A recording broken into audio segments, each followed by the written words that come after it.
After a terrible car accident, I called my wife and asked her to pick me up from the ER. She texted back, "I'm at lunch with my male best friend. I can't just leave." I replied, "Okay." What the police officer said when he walked up to their table made her wish she hadn't left me waiting. The impact sound, metal on metal, glass exploding, my own scream, lasted maybe 3 seconds. The silence after lasted forever. I remember the airbag, white powder everywhere, chemical burn smell. My face felt like someone had punched it with a brick wrapped in sandpaper. Then voices, distant at first. "Sir? Sir, can you hear me?" I tried to nod. My neck screamed in protest. "Don't move. We're getting you out. What's your name?" "Marcus. Marcus Chen." "Okay, Marcus. You're going to be fine. Stay with me." I'd been driving home from work. Thursday afternoon, 4:47 p.m. According to the dash clock, right before the semi-truck ran the red light at the intersection of Highland and Morse. 43 miles per hour, the police report would later say. T-boned my Honda Civic on the driver's side. Spun me twice across 3 lanes. I remember the rotation. The world turning sideways. My laptop bag flying into the passenger window. The sickening crunch as my car finally stopped against a light pole. Then nothing, until the paramedics. St. Mary's emergency room smelled like disinfectant and fear. They wheeled me in on a gurney. Bright lights overhead. People in scrubs moving fast, asking questions I could barely process. Any loss of consciousness? I don't know. Maybe? Pain level 1 to 10. 7. 8 when I breathe. Allergies to medications? No. They cut off my shirt, pressed on my ribs. I nearly blacked out from the pain. Possible fractured ribs, someone said. Get me a chest x-ray and a CT scan for the head injury. I'm seeing significant facial trauma. I caught sight of myself in the reflective surface of a medical cart. My face was purple, swollen, blood crusted under my nose and across my left cheek where the airbag had deployed. I looked like I'd gone 10 rounds with a heavyweight boxer and lost. Dr. Reeves came in 20 minutes later. Mid-40s, gray hair, kind eyes behind wire-rimmed glasses. "Mr. Chen, I'm Dr. Jennifer Reeves, attending physician. You've been in a serious accident. We're running tests now, but preliminary examination shows a concussion, multiple contusions, and at least 2 fractured ribs. You're very lucky." "Doesn't feel lucky," I managed. She smiled slightly. "The semi-driver said you flew 15 feet. Your car is totaled. The fact that you're talking to me right now is nothing short of miraculous." "Totaled. My car was totaled. I just made the last payment 3 months ago. We'll need to keep you for observation," Dr. Reeves continued. "Monitor for internal bleeding. Make sure the concussion doesn't worsen. But if everything looks stable in a few hours, we can release you. Is there someone we can call?" "My wife," I said. "Sarah. Her number?" I recited it. My head felt stuffed with cotton. The nurse, Melissa, according to her badge, handed me my phone from the plastic bag with my belongings. "You can call her yourself if you'd prefer. Might be less scary than hearing from us." "Good point." I dialed Sarah. My hand shook, adrenaline finally wearing off, replaced by shock and pain. It rang once, twice, 3 times, 4 times. "Hey, what's up?" Sarah's voice, bright, cheerful. Background noise, music, laughter, the clatter of dishes. "Sarah, I was in a car accident. I'm at St. Mary's ER." Pause. The background laughter continued. "Oh my God, are you okay? Concussion, fractured ribs. They're running more tests. But yeah, I'm okay. Can you come get me? They said they might release me in a few hours if everything checks out." Another pause, longer this time. "How bad is the car?" "Totaled." "Shit. Okay, the background noise shifted. A male voice, muffled, saying something I couldn't make out. Sarah's laugh in response. "Marcus, here's the thing.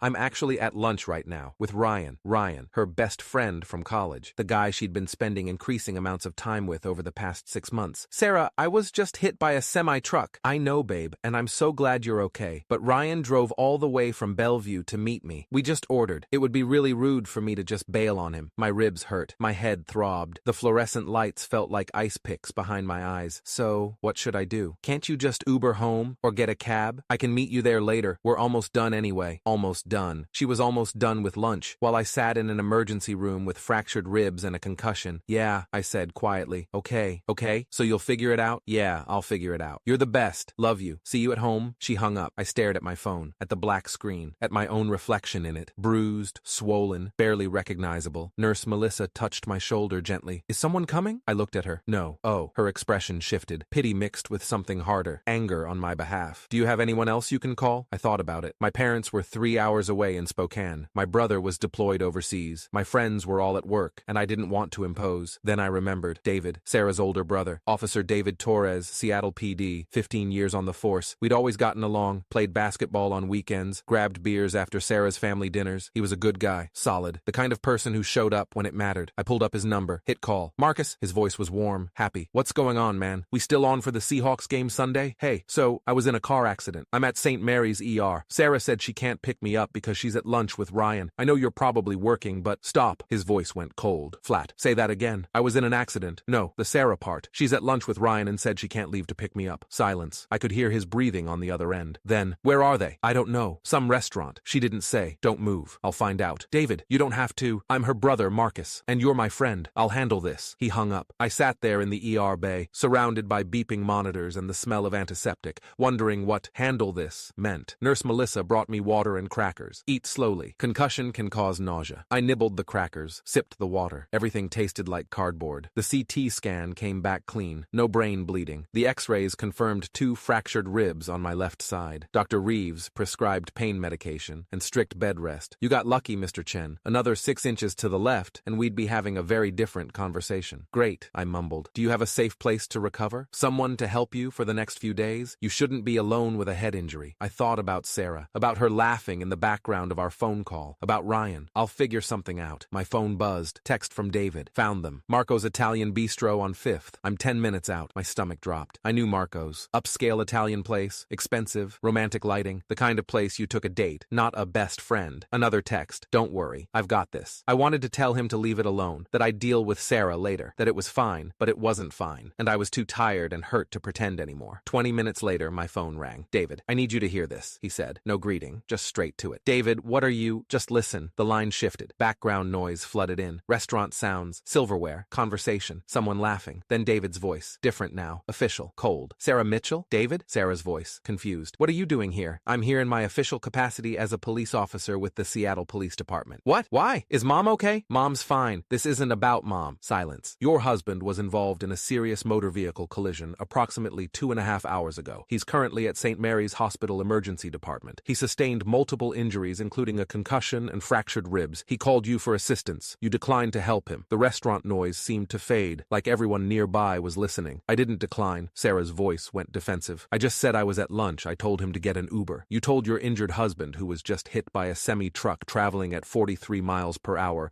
whose car is completely totaled, who is sitting in an emergency room with a head injury that could have killed him, to get an Uber, while you finished lunch with your male best friend. The way he said male best friend dripped with contempt. Officer Torres, a new voice. Male. Nervous. I think there's been a misunderstanding. And you are? Ryan Mitchell, Sarah's friend from college. We were just catching up. There's nothing. Ryan Mitchell. David's voice went colder. The same Ryan Mitchell who's been texting my sister at 11 p.m.? The same Ryan Mitchell whose name I've heard 50 times in the last 3 months? The Ryan Mitchell my brother-in-law is currently in the hospital while Sarah prioritized having lunch with. Silence. Officer, this is really embarrassing, Sarah started. Embarrassing? David's laugh was sharp, cruel. You want to talk about embarrassing? Every person in this restaurant just heard me explain that you abandoned your husband at the ER. Look around, Sarah. They're all staring at you. I could picture it. The upscale crowd at Marco's. Business people on lunch breaks. Couples on dates. All of them watching this drama unfold. David, please. It's Officer Torres, and you're coming with me. Right now. We're going to the hospital, and you're going to pick up your husband. But Ryan drove. Ryan can get an Uber. The contempt in David's voice could have stripped paint, since you seem to think Uber is an appropriate solution for emergency situations. This is insane, Sarah said. Her voice was shaking now, crying. You're making a scene. You're humiliating me in front of everyone. I'm humiliating you? David's voice rose, not quite shouting, but loud enough that I knew the entire restaurant could hear. You humiliated yourself. You chose lunch with Ryan over your husband in the ER. I'm just making sure everyone here knows exactly what kind of wife you are. Chairs scraped. Sarah's voice. Fine, fine. I'll go. Just, can we please leave quietly? Too late for quiet, Sarah. By the way, Mom knows. I called her on the way over. She's actually at the hospital with Marcus right now. You told Mom? Sarah's voice cracked. The whole family knows. I group texted them. Figured they should understand what's happening. Mom's exact words were, I didn't raise you to be this kind of person. A sob. Then footsteps. The restaurant had gone completely silent. I could hear it through the phone. 60, 70 people. All watching. All judging. David's voice again. Pitched to Carrie. Folks, I apologize for the disruption to your meal. But when someone abandons their spouse after a serious accident, sometimes family has to step in. Enjoy your lunch. The restaurant door opened. Traffic sounds. Sarah crying. Then David's voice, closer to the phone. Marcus, you still there? Yeah, I'm bringing her to you. We'll be there in 15 minutes. David, you didn't have to. Yes, I did. Your family. And what she did? He paused. That's not okay. It's not even close to okay. The line went dead. I sat there in the ER bay, phone in my hand, trying to process what had just happened. Nurse Melissa had been standing in the doorway. She'd heard everything. Your brother-in-law? She asked. Yeah, he sounds like a good man. He is. And your wife? She didn't finish the sentence. Didn't need to. Yeah, I said quietly. Yeah. 15 minutes later, I heard voices in the ER hallway. Sarah's voice, high and tearful. David's voice, calm and immovable. Then a third voice, older. older, female, furious. My mother-in-law, Linda. Sarah Marie Torres, what were you thinking? Mom,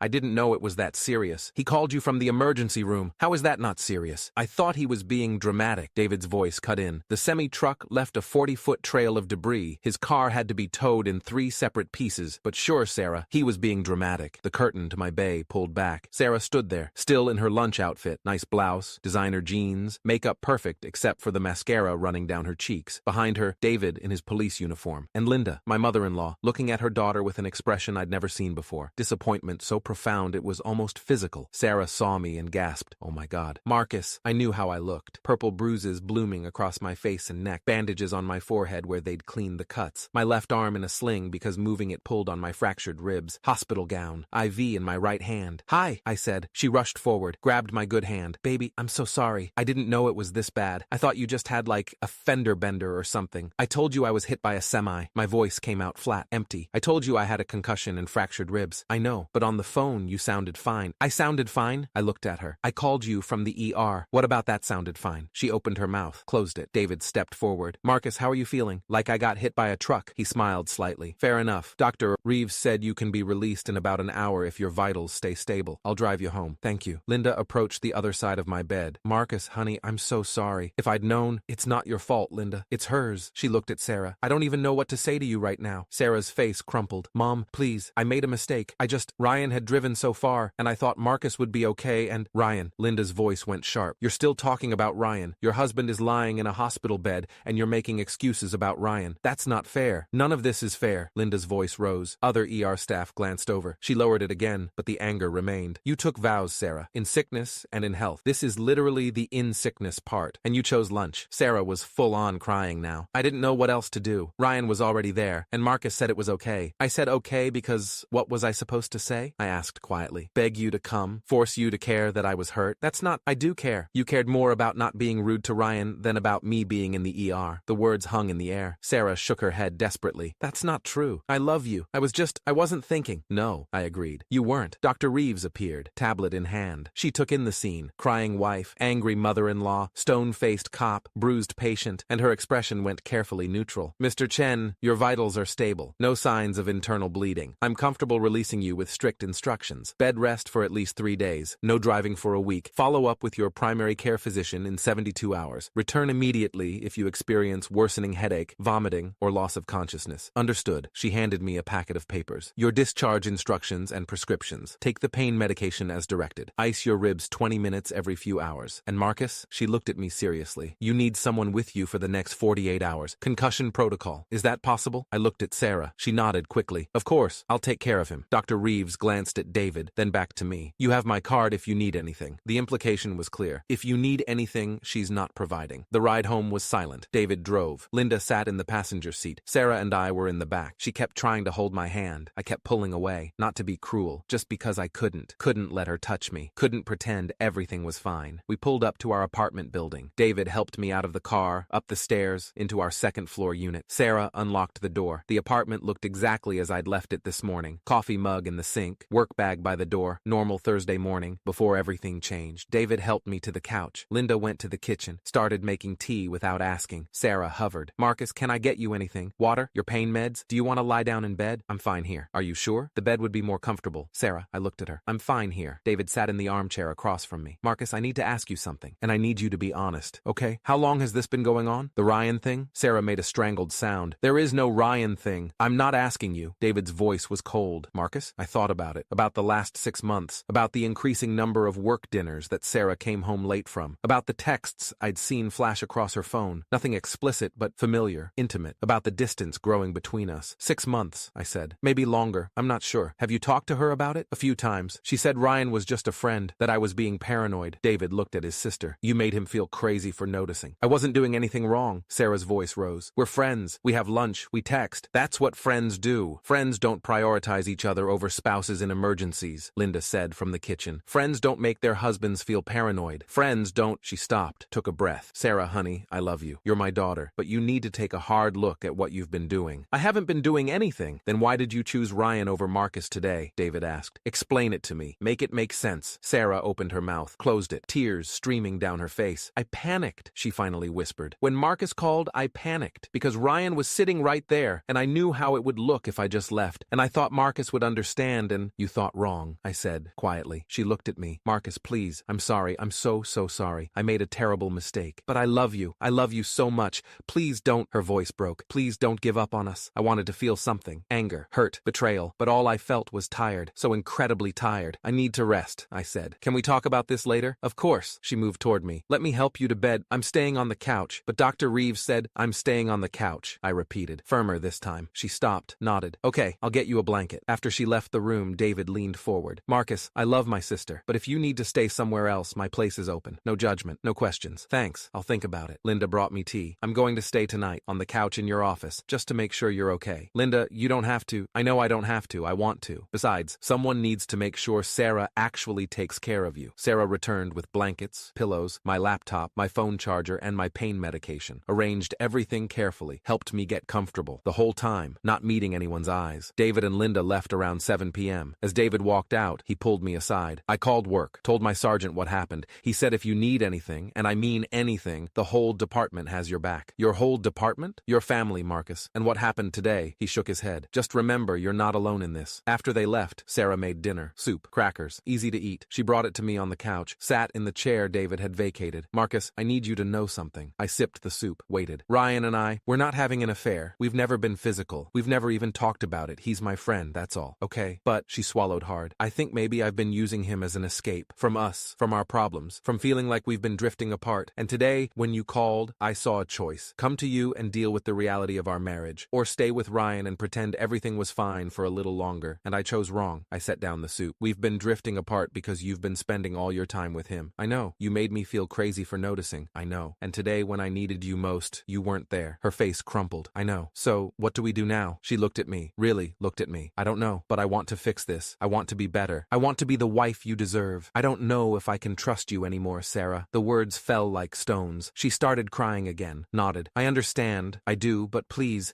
don't give up on us yet. Give me a chance to prove I can change. That's all I'm asking. I thought about it. About 3 years of marriage. About the good times before Ryan. About whether people could really change. I need time, I finally said. To think, to heal, to figure out if I even want to try. Okay, she wiped her eyes. Take all the time you need. I'll be here. I'll prove it to you. I promise. The next morning, I woke up to voices in the kitchen. Sarah's voice, talking to someone. I sat up carefully. My ribs screamed. I'd forgotten to take my pain meds before bed. Shuffled to the kitchen. Sarah was on the phone. Don't care. I'm not meeting you for coffee. I'm not meeting you for anything. My husband needs me. Pause. Ryan, stop. Just stop. I can't do this anymore. Whatever this is, it's hurting my marriage. It's hurting Marcus. And after yesterday, her voice broke. I almost lost everything. So no. The answer is no. Don't call me again. She hung up, turned around, saw me standing there. Marcus, hi. Did you need— Was that Ryan? Yes. He wanted to meet up. Talk about what happened. I told him no. And what? What did he say? She looked down. He said I was overreacting. That your family was being dramatic. That it wasn't that big a deal. What do you think? She met my eyes. I think he's wrong. I think it was a massive deal. And I think the fact that he doesn't see that is exactly the problem. Something in my chest loosened. Just slightly. I'm blocking his number, she continued. Deleting him from social media. I'm done. Completely done. I watched her pull out her phone. Watched her block Ryan's number in front of me. Delete him from Instagram, Facebook, Twitter. Remove him from her contacts. It felt performative, like she was trying too hard. But it also felt real. Thank you, I said. Don't thank me for doing what I should have done months ago. Over the next few days, Sarah proved herself. She took time off work, stayed with me constantly, helped me to the bathroom when my ribs made it hard to move, made meals, kept the apartment clean, gave me my meds on schedule. Linda came by every day to check on us. David dropped off groceries and stayed for dinner. Sarah's phone stayed silent. No texts from Ryan, no late-night calls. But I still couldn't sleep in our bed, couldn't let her touch me beyond necessary help, couldn't quite forgive. On day 4, during a visit from Linda, Sarah broke down. I don't know what else to do, she sobbed. I'm trying so hard. I'm here, I'm present. I cut Ryan out completely, but Marcus won't even look at me. Linda held her daughter. Honey, you hurt him deeply. It's going to take more than 4 days to fix that. But how long? How long until he trusts me again? I don't know. Maybe never. Maybe he won't want to fix this. And if that happens, you have to accept it. Sarah looked at me. Is that what you want? For this to be over? I thought about it. Really thought about it. I don't know, I said, honestly. I know I'm angry. I know I'm hurt. I know that when I think about you choosing lunch over me, it feels like my chest is caving in. But I also know we built something real before all this. And I don't know if I'm ready to throw that away. So what do? We go to therapy. We work on this. You prove over months, not days, that you can be trusted. And we see if we can fix what broke. She nodded. Okay, yes, whatever it takes. Linda squeezed her daughter's hand. And Sarah, Sarah, you need to understand something. What David did at that restaurant, exposing you in front of everyone, that's going to follow you. People are going to remember. Your friends, your co-workers, everyone who heard about it, you're going to have to live with that. I know. And Marcus is going to have to live with what you did. Every time he needs you, he's going to wonder if you'll show up. That's the reality you created. I know, Sarah whispered. I know. 3 months later, we were in Dr. Patricia Morrison's office, our marriage counselor, licensed for 16 years, specializing in infidelity and trust recovery. Sarah, Dr. Morrison said, tell Marcus what you learned about yourself in the last 90 days. Sarah took a breath. I learned that I was using Ryan as an escape from intimacy with Marcus, that I was afraid of being vulnerable in my marriage, so I created a pseudo-relationship that felt safer. And when Marcus's accident forced me to choose, I chose wrong, because choosing Ryan meant I could avoid dealing with my fear for a little longer. Dr. Morrison nodded. Marcus, how does that sit with you? It helps, I said, understanding the why, but it doesn't erase what happened, nor should it, Dr. Morrison agreed. Sarah, you made a choice that day that showed Marcus you couldn't be trusted in a crisis. Rebuilding that trust is going to take years, not months. Are you prepared for that? Yes. Even if Marcus decides ultimately that he can't forgive you? Sarah's eyes filled with tears. Even then, we sat in silence for a moment. Marcus, Dr. Morrison turned to me. Are you willing to try? Genuinely try? I looked at Sarah, at the woman I'd married 3 years ago, at the woman who'd failed me when I needed her most, at the woman who'd spent 3 months showing up every single day to prove she could change. Yeah, I said, I'm willing to try.